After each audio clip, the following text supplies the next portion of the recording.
Hello, everyone, and welcome to Danira's love letter number 21. Hanukkah is approaching. Look, whether you're a stickler for spelling or not, I'd just like to point out that there are at least 16 different ways to spell Hanukkah. I'm not going to go into them, but there's too much choice there. I don't know what to do. But I am really happy and I'm not confused at all about who's joining me today. And we have a very special guest star as well. So first of all, Andrina, how are you today? I'm very good, Ilan. How are you? Great. Allie Rosen, how are you? Uh, Great. Good. That's a good answer. And Allie Linz from Hakoah is here to join us because we're going to be speaking all things Hakoah, past, present and future. Before we get in there, we do have a quick love letter just to scan over. Hanukkah is approaching. And as always, we know you guys at home love to hear from Andrina and all her food things. So what's happening? What have you got cooking? Is it greasy? Hanukkah's coming.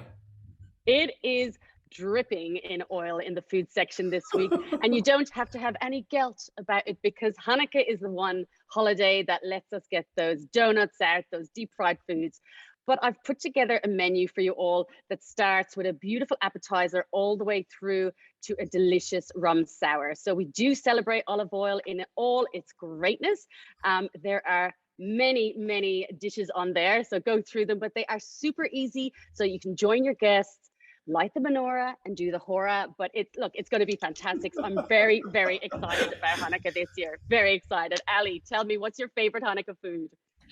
Well, I've got to say, Andrina, it used to be chicken schnitzel from Hakoah Club on Hall Street. Shock, horror, surprise, there was a moment in time where I did eat meat. It's long gone, but I do reminisce around this time of the year of what Hanukkah felt like for us as a family. My fabulous grandmother was still around back in the day, and we used to gather together at the Hakoah Club, eat schnitzel, eat latkes, hang around, and just more broadly speaking, you know, having Allie here with us today reminds me of some of those fabulous memories, some of the best memories, to be honest, at Hakoah Club. I think I fell in love with at least 8 13-year-old, 14-year-old boys on the top floor of Hakoah Club. It was a great time in life. And to be honest with you, how many places around town can you hang out with people your own age, your own kids, your parents? You know, Hakoah Club is really one of what was and will be again very soon, one of those unique intergenerational places. That's not a synagogue. That's not a synagogue. Well, the thing with the synagogue is most of the time you're not allowed to talk, right? True. That's one of the big problems at synagogue. You're not supposed to talk, but all we want to do as Jews is talk. And that's, you know, that's what was so Talking about talking. Hakoah Club. Talking about talking at Hakoah Club, Allie Linz, welcome. And thank you for that great introduction, Allie Rosen. That was good. I was there just then. Not falling in love with all the boys, mind you, but yeah, I was loving that picture you painted.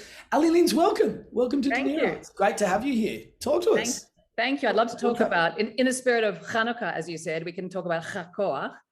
But you know, there's so many stories that Allie Rosen was talking about. I've heard so many of those stories. As soon as people have heard that I'm on the board of Hakoah, they reminisce and they get this kind of ethereal glow about them as they get transported to, I suspect, an edited view, you know, memories of the past, maybe not the smelly carpet, but that beautiful feeling of being surrounded by people you feel comfortable with and being in a home away from home, not having to put on your best look, just being comfortable. And when I spoke to a young guy who's 23, I think, the other day, and who's into everything, he's into music and he's into entertainment, he's into acting and he's into sport as well. And I said, oh, how do you feel about this new Hakoah and what's your vision of what it can be? And I was a bit nervous because I thought maybe it's not going to be cool enough. And he said, don't make it too cool. I was like, oh, thank God. You know, it shouldn't be like the Saturday night cool place. It should be somewhere where you just, you know, you can park easily and you can just see your friends and, you know, you'll see your old friends, but you'll also see some people who you don't know particularly well, but because you're doing a whatever class with them, all of a sudden you'll find some common ground. and there'll be that comfort. And then you'll go and have a schnitzel or a falafel, or you'll, you know, if you're kosher, you'll have some kosher food there or whatever. And you'll find a new friend and a new relationship. Imagine when we have a space that you still want to have that soulfulness, but that has all the facilities, and facilities in the most part that will be multi-use.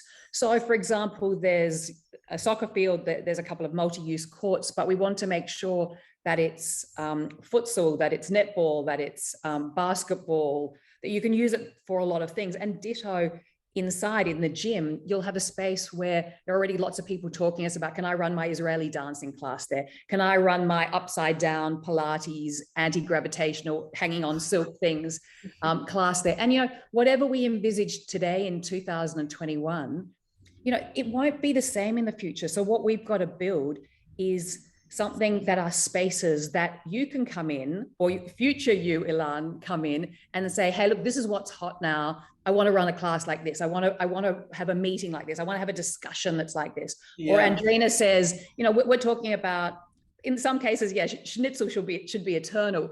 But what is 2023, at the end of 2023, where we're aiming to open it?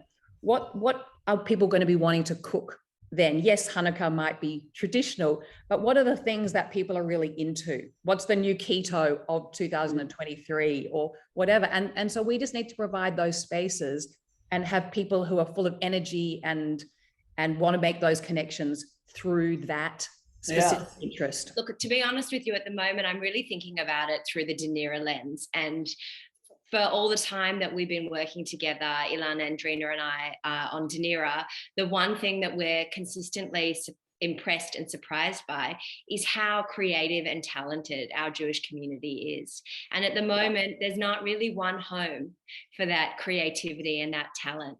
And I think that Hakoah Club really has the potential and the opportunity to be the home of local Jewish creativity and talent. Because really, when it comes to that, we are so rich. We are a community full of creativity and full of talent. So let's find a home for all of the incredible things that we're seeing through Danira. I think that's a wonderful, wonderful way to kick off today, and just thank Allie, Linz, for coming on board, and beautiful, beautiful painting that you've captured us in today about the future of Hakoah in Sydney. Andrina, Allie, always so wonderful to be here with you guys. So this is number 21. It's amazing. Unbelievable. Hanukkah is just around the corner, guys. Get excited. By all means, go and check out the Hakoah website and get your memberships. Allie, Linz, what are the details? Just quickly, do you have it off the top of your head? We need to send you to hakoah.com.au. And we really need 2,000 people to get a membership by the 30th of November. Just get on there. Just get on there and do it. Wonderful, guys. So yeah, as we always say, welcome back and welcome home. Love to you all. Bye. See you all.